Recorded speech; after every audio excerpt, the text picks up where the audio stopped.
You ever clean out a drawer and find 20 bucks you forgot about? Now imagine it's 15,000 Roman coins, a queen's crown, or enough gold to make the IRS sweat. These people weren't looking for treasure. They just got lucky. Stupidly, historically, ridiculously lucky. The Schroeda treasure. In 1985, a bulldozer in the Polish town of Schroeda slammed into something strange while tearing up old foundations. At first, workers thought it was just trash. Some broken pottery and a pile of coins. They kept digging. More coins, hundreds of them. Then someone found a literal golden crown. That's when things got weird. And royal. Let's rewind. Back in the 14th century, Europe was chaos. Wars, power grabs, plagues, you name it. King Charles IV of Bohemia was trying to secure his Holy Roman Empire crown, and he needed serious cash. So like a medieval pawnshop customer, he sent a batch of royal bling to Silesia, modern-day Poland, as collateral for a loan. It was supposed to be temporary. Spoiler, he never picked it up. Fast forward 5 centuries. Construction crews in Schroeda are digging out old cellars near what used to be the town's royal mint. That's when the first wave of treasure hits the sunlight. We're talking over 3,000 silver coins from the 1300s, mostly Prague groschens. Most folks had no clue what they were looking at. Some scooped up handfuls and took them home. One guy even tried paying his bar tab with medieval coins. Another kid was caught using one as a washer on his bicycle. Then in 1988, same street, different day, the crew hits something behind an old wall. The plaster cracks. Out comes a ceramic jar and history spills out with it. First, a 22-karat gold crown, probably worn by Queen Blanche of Valois. Next, a necklace packed with sapphires, a few gold pendants, one shaped like a dragon because, of course, and a fresh pile of coins, some from as far as Italy and the Middle East. And just to make it personal, a woman's gold brooch with a cross set in the middle, quietly reminding everyone that someone once owned this stuff and someone probably died before they could come back for it. This wasn't loose change. It was high-tier royal property. The kind of stuff you don't just drop and forget unless you're a king running out of time, or heads. Historians linked it all to Charles IV. At the time, he was hustling across Europe trying to lock down his claim as Holy Roman Emperor. He pawned valuables to local Jewish bankers in Schroeda, including Musho and Berthold, well-known lenders in the region. Then, in 1348, everything collapsed. The Black Death hit. Anti-Semitic violence broke out. Many Jewish communities were wiped out. The bankers vanished. The treasure stayed buried. And because Charles IV got his crown the traditional way, by conquest and marriage, he never bothered to pay off the loan or reclaim his jewels. Authorities didn't even know what they had at first. The artifacts came in waves, pulled from basements, walls, and foundation pits. Locals called it urban mining. People were sneaking onto construction sites with shovels and flashlights. One guy reportedly found a gold coin in his chimney and sold it for pennies before realizing it was worth hundreds. Polish officials eventually stepped in. The government declared all items state property and ordered a formal archaeological dig. It was too late for some of the loot. Black market sales were already underway. But a large portion was recovered, documented, and sent to the National Museum in Rockwah and the Schroeda Regional Museum, where it's now on display. And that crown? It's the only medieval royal crown ever found in Poland. It's delicate, small, shaped like a simple circlet, with fleur-de-lis details and blue sapphires embedded along the band. If it really did belong to Queen Blanche, it's not just jewelry. It's a symbol of dynastic power and insane medieval politics wrapped around someone's head. To this day, no one's entirely sure why the treasure wasn't moved or why it stayed hidden for centuries. But here's the kicker. It wasn't even buried deep. Most of it was stashed in basement walls or shallow pits, less than 3 feet down.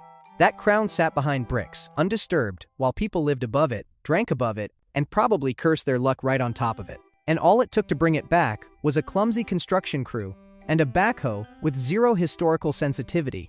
The hoard. In 1992, a farmer in Suffolk, England, lost his hammer. That's it. That's how this starts. He was fixing a broken fence post on his land and couldn't find the tool afterward. So he called his friend, Eric Laws, who happened to own a metal detector. Eric figured he'd scan the area, maybe dig up the hammer, and go home with a beer. Instead, he found ancient Rome, a lot of it. Eric's detector started going wild. He dug a bit and pulled out a few gold coins, then a gold chain, then more coins, and more. Eric didn't panic or start pocketing stuff. He did the sensible thing. He called the local authorities and thanked the gods of archaeology, because what they excavated next was Britain's largest Roman treasure hoard.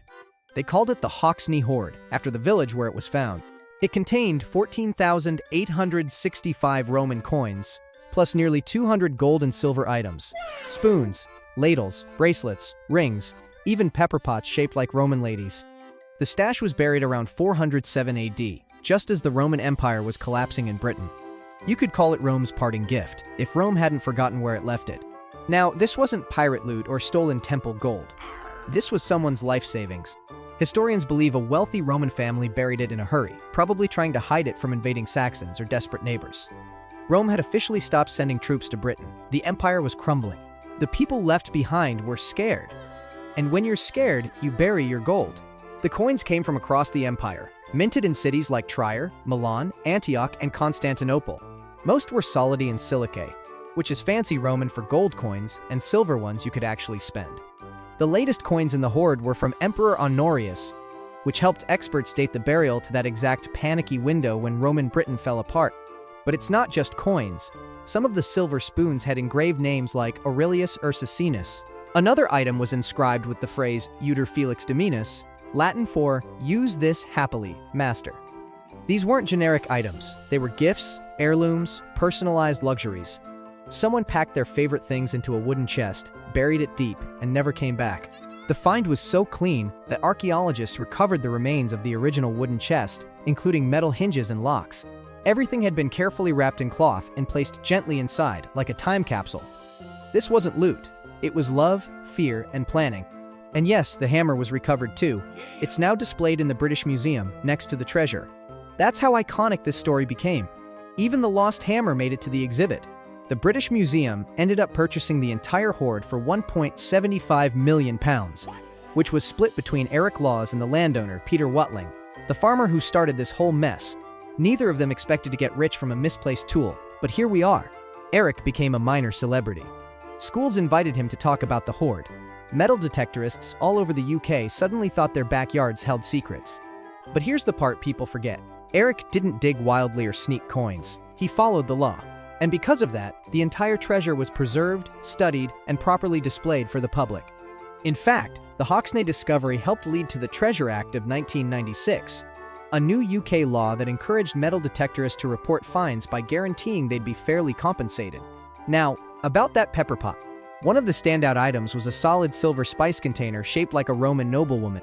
She has intricate hair, a calm expression, and a hinged top that opens so you can sprinkle pepper on your food like a classy ancient senator. Pepper was insanely expensive back then, shipped all the way from India, so this wasn't for your average dinner party. This was elite flex dining. Other items? Plenty. There were gold bracelets etched with messages wishing the owner a long life, because nothing says good luck like wearable wealth. Finger rings came with carved gemstones, the kind you'd flash at dinner just to flex. A handful of silver spoons carried Christian symbols and Latin phrases, in case you needed holy protection while eating stew. And the coins? So well preserved you could still read the emperor's names, like they were printed last week. You know what didn't show up? Weapons. This wasn't war gear or loot. This was quiet wealth. Family wealth. Someone planned to come back for it. They didn't. The Staffordshire hoard. Terry Herbert wasn't a historian. He wasn't an archaeologist. He was a guy with a metal detector and some spare time. In July 2009, he asked a friend in Staffordshire, England, if he could search a newly plowed field for buried junk. The friend shrugged and said, sure. No one expected history to explode. Within 5 days, Terry hit something strange. Gold.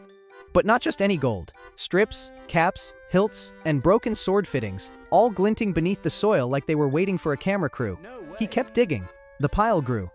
By the end of the week, he'd found so many fragments he couldn't even carry them home, and unlike most people, he did the smart thing. He stopped digging and called the authorities. Archaeologists swarmed the field. What they uncovered became the largest Anglo-Saxon treasure hoard ever found. Over 4,600 items of gold, silver, and garnet, buried sometime in the 7th century AD. That's the Dark Ages. You know, the part of British history that schoolbooks usually skip because everyone was too busy fighting, praying, or dying to write anything down. The whole haul weighed about 11 pounds of gold and nearly 3 pounds of silver, most of it used in decorative military gear. We're talking sword pommels, helmet parts, shield fittings, and strips of gold engraved with biblical quotes in Latin. One even read, "Rise up, O Lord, and may your enemies be scattered." Subtle. Let's get one thing straight. This wasn't royal jewelry. This was high-status battle loot, stuff ripped off from elite warriors and repurposed as trophies. Experts believe it was intentionally broken before burial. Some pieces were folded, others bent or snapped. This wasn't a quick hide and run, it was symbolic, violent, a burial with attitude. So, who buried it? That's the mystery. The hoard was found in what was once Mercia, one of the most powerful Anglo-Saxon kingdoms in early medieval England. Mercia had beef with everyone. Northumbria, East Anglia, Wessex. Think Game of Thrones, but with worse hygiene and no dragons. The hoard may have been buried during one of these regional wars, either as an offering to the gods or a way to hide spoils from rival kings. Researchers dated the objects to between 650 and 675 AD, which places them smack in the middle of a chaotic era when England didn't exist yet, and everyone was constantly stabbing each other over riverbanks and crowns made of iron. Some items are thought to come from as far as Byzantium, suggesting either trade, theft, or very ambitious raiding parties. And the craftsmanship? Ridiculous. Intricate goldwork, cloisonné garnet inlays, filigree patterns so tiny they could pass as modern laser work. Whoever made this stuff wasn't just skilled. They were obsessed. One sword hilt has interlaced snakes and birds tucked into patterns barely visible to the naked eye. These weren't simple warriors. They were walking art collectors with axes. In total, the hoard was valued at £3.3 million, and under UK treasure law, that meant a full payout was split between Terry and the landowner. Two regular guys with a field full of golden history, now millionaires, just like that. The Staffordshire hoard blew the doors off what historians thought they knew about the period. Before this, most surviving Anglo-Saxon artifacts were found in graves. This one? Dumped in the middle of nowhere, likely for religious or military reasons we still don't fully understand. It rewrote what we thought early medieval warfare looked like. These weren't savage brutes with sticks. They were elite fighters with gold-plated weapons and handcrafted armor bits that doubled as jewelry. Today, you can see much of the hoard at the Birmingham Museum and Art Gallery and the Potteries Museum in Stoke-on-Trent. But some pieces are still being analyzed. As of 2024, tiny fragments are still turning up in lab tests, with researchers using scanning electron microscopes to read micro-engravings and reconstruct torn-up gear like forensic puzzle masters. Terry Herbert once joked that angels had guided him to the field. Whether divine GPS or dumb luck, he didn't just find gold, he cracked open a lost world. The Black Swan. In 2007, a Florida-based treasure hunting company called Odyssey Marine Exploration announced they'd found a shipwreck in the Atlantic. No big deal, right? Shipwrecks happen all the time. But then came the numbers. Over 500,000 gold and silver coins, weighing 17 tons, pulled from the ocean floor. Suddenly, everybody cared. Odyssey named it the Black Swan Project. They were hush-hush about the location, saying only that it was somewhere off the coast of Europe. They moved the treasure to a warehouse in Florida, cleaned it, cataloged it, started prepping it for auction. Then Spain showed up, and they were pissed. According to Spanish officials, Odyssey hadn't found some random wreck. They had found the Nuestra Señora de las Mercedes, a Spanish Navy frigate sunk by the British in 1804 during the Napoleonic Wars. And here's where it gets spicy. Spain never gave permission to dig it up. Worse, the ship was carrying treasure bound for the Spanish crown, collected from colonies in South America. Spain filed a lawsuit, not a quiet one either, an international legal brawl that lasted 5 years and involved historical documents, military records, cargo manifests, and marine archaeology reports.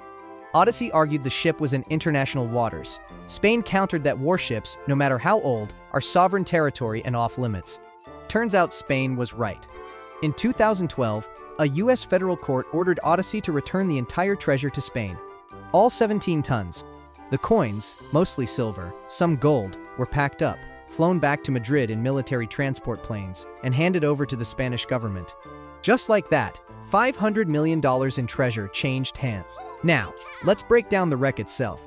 The Mercedes had been sailing from Montevideo to Cadiz when it was intercepted by a British fleet near Cape Santa Maria, off the Portuguese coast. The British weren't even at war with Spain yet, but they didn't care.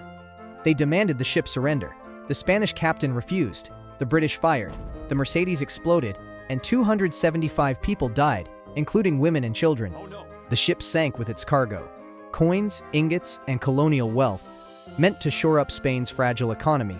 It sat untouched for 2 centuries, buried under sediment and political history. When Odyssey found it, they didn't realize what they had, or maybe they did and hoped no one would notice. Either way, the recovery effort was massive. Robotic submarines filmed the site. Thousands of coins were vacuumed up, sorted, and cleaned. Some coins still had mint marks from Lima, Peru, proving their colonial origins. But here's the twist. Spain didn't keep it all. After getting the treasure back, The Spanish government put many of the coins on public display at the National Museum of Subaquatic Archaeology in Cartagena. Others were stored in the Bank of Spain. A few were analyzed for historical research. The rest? Locked up, because colonial gold still makes people nervous. Odyssey, on the other hand, took a beating. Their stock dropped, their reputation nosedived, and they became the cautionary tale of the deep-sea treasure world. Salvaging is fun until someone calls it theft. And yes, it's still called the Black Swan case, because that's what the company labeled it. Something rare, beautiful, and unexpected. But in reality, it was a very traceable Spanish warship. Clearly documented, clearly loaded, and clearly not theirs to take. The whole thing forced governments to rethink underwater cultural heritage laws. Before this, most salvage companies operated in legal gray zones. After the Black Swan mess, countries started pushing for tighter controls on wrecks, especially those linked to colonial or military histories. And here's a little-known detail. When Odyssey was ordered to give the treasure back, they tried a last-ditch effort. They claimed that since some of the coins were minted in Peru, maybe Peru should get a cut. Peru chimed in saying, "Actually, yeah, that gold was stolen from us first." But the court didn't want to open that historical can of worms. Spain got the loot. End of story. Kind of. The Saddle Ridge Hoard. In 2013, a couple in Northern California was walking their dog on their own property when they saw something strange. A rusty old tin can was poking out of the dirt next to a footpath. Nothing special. They almost ignored it. But the can looked heavy, so the woman leaned down and pried it loose. It was filled to the top with gold coins. They started digging. 7 more cans came up. Inside, more gold. Not just some coins, not even a few $1,000s worth. We're talking 1,427 rare gold coins, almost all uncirculated and minted between 1847 and 1894. The total value? Over $10 million. That's right. They basically tripped over one of the largest known buried treasures in U.S. history. On a casual dog walk, the discovery was named the Saddle Ridge Hoard, after the spot on their land where the gold was found. The couple, who've never revealed their names, became known only as John and Mary. They were terrified of treasure hunters storming their land, so they kept the location secret. Even the town is still undisclosed, though it's somewhere in the Sierra Nevada foothills. Let's break this down. Most of the coins were $20 Liberty Double Eagles, but there were also $10 and $5 gold pieces. Almost every coin was in mint condition, no scratches, no wear. One of the coins, an 1866 No Motto Double Eagle, was so rare it alone was worth nearly $1 million. Experts believe the hoard was intentionally buried, not accidentally lost. The cans were placed with care. Some were even stacked. They were buried just a few feet underground, near a landmark tree and not far from an old trail. Whoever did it wanted to come back, but never did. So who buried them? That's the mystery. Some people claimed it was stolen loot from a bank robbery or missing gold from the San Francisco Mint, but the U.S. Mint shot that theory down. Every coin matched legal records. None had been flagged as stolen. No proof of crime. Just a giant pile of forgotten wealth. The most likely theory? Someone in the 1890s was trying to avoid banks. This was a time when people didn't trust institutions. Banks failed. Landowners and gold miners sometimes hid cash on their property. It wasn't that rare to bury savings in jars or under fence posts. What was rare? For anyone to find it. John and Mary didn't spend years searching. They didn't use a metal detector. They weren't treasure hunters. They were just walking their dog, noticed something weird, and did what no one else had done for over a century. They looked closer. Once they realized how massive the find was, they contacted Kagan's Inc., a respected numismatic firm, to handle authentication and sales. They also brought in professional coin grading service, PCGS, to verify the coin's quality. These weren't just gold pieces, they were historic. Some came straight from the San Francisco Mint, others from New Orleans or Philadelphia, representing decades of American coinage. What happened next was pure 21st century weirdness. They sold many of the coins through Amazon. Yes, Amazon.com.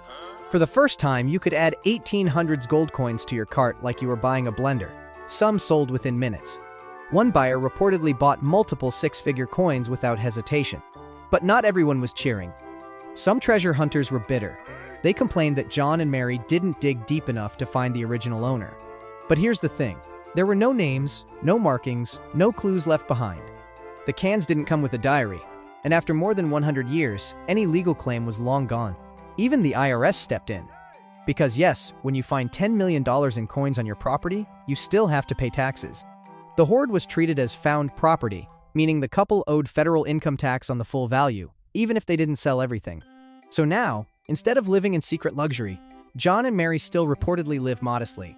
They used some money to pay off debts and quietly donated to local charities. One source said they bought a few used pickup trucks. That's it. No yachts, no Netflix documentary. Just two people who struck gold and didn't let it ruin them.